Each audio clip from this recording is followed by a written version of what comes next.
tous les jours tu prends des micro-décisions qui peuvent changer ta vie sans que tu t'en rendes compte. Et je sais pas vous, mais moi j'ai toujours trouvé ça fascinant. C'est vrai, si ça se trouve hier, si j'avais traversé 10 secondes plus tôt, je me serais fait écraser. Bon, j'avoue, j'aurais pu trouver un exemple un peu moins glauque. Je recommence. Demain, peut-être que t'as une soirée à laquelle t'as la flemme d'aller. Mais si ça se trouve, si t'y vas au lieu de rester chez toi, tu vas y rencontrer la femme de ta vie. Ouais, ça fait plus rêver. Après, il y a un monde où pas du tout, et tu vas juste danser sur Whatty by Night avec tes potes, mais ça, tu peux pas le savoir à l'avance. Et ça commence dès le matin. Chaque matin est une page blanche qui attend d'être écrite. La question est quel récit vous voulez y inscrire aujourd'hui. Ça paraît pas grave de scroller dès le matin au lieu de se lever. Mais ne nous leurrons pas, l'effet boule de neige de ces micro-décisions façonne bien plus que nos journées. Ils tissent le fil de semaines, de mois, d'années façonnant notre santé, nos relations, nos carrières. Chaque jour, nous écrivons l'histoire de notre vie. Un choix à la fois. C'est la somme de ces choix qui crée la mosaïque de notre existence. Comme dans un jeu d'échecs, chaque mouvement prépare le prochain coup. L'important n'est pas de tenter de prédire l'impact de chaque choix, mais plutôt d'être ouvert aux possibilités qu'il présente. Souvent, ces micro-décisions, elles changent pas grand-chose. Et c'est précisément pour ça qu'il faut pas rester paralysé devant chaque micro-décision en se disant « Non, mais si ça se trouve, ça va changer ma vie ». Mais parfois, on se rend pas compte à quel point elles peuvent avoir un impact énorme. La clé n'est pas de peser chaque option avec anxiété, mais de s'armer de conscience et de courage. Et c'est là, dans ce courage quotidien, que réside notre plus grande liberté.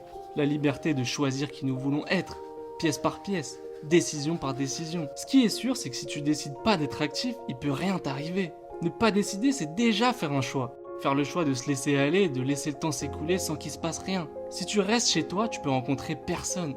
Et on se rend pas compte de l'impact que peuvent avoir certaines rencontres. En sortant de chez toi, tu vas peut-être rencontrer tes bros avec qui tu vas refaire le monde tous les week-ends. Ou peut-être que tu vas rencontrer une fille qui va juste t'intriguer au début, puis pour qui tu vas commencer à ressentir des choses. Chaque personne que nous rencontrons peut être la clé d'un nouveau chapitre, d'un tournant inattendu dans l'histoire de notre vie. Et si la clé de ces rencontres était cachée dans les micro-décisions que nous prenons chaque jour?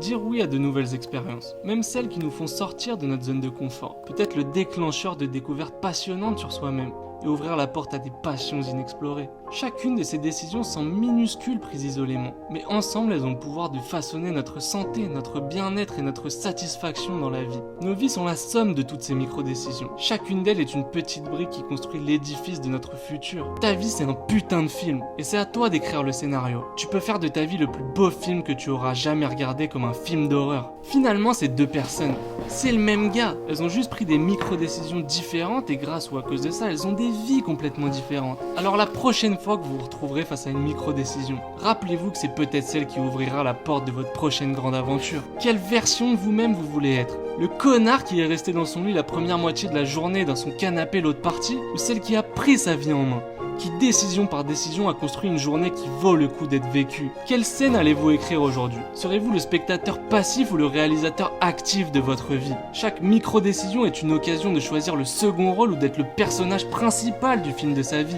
Je vous remercie, c'était Timto, et à bientôt pour de nouvelles réflexions.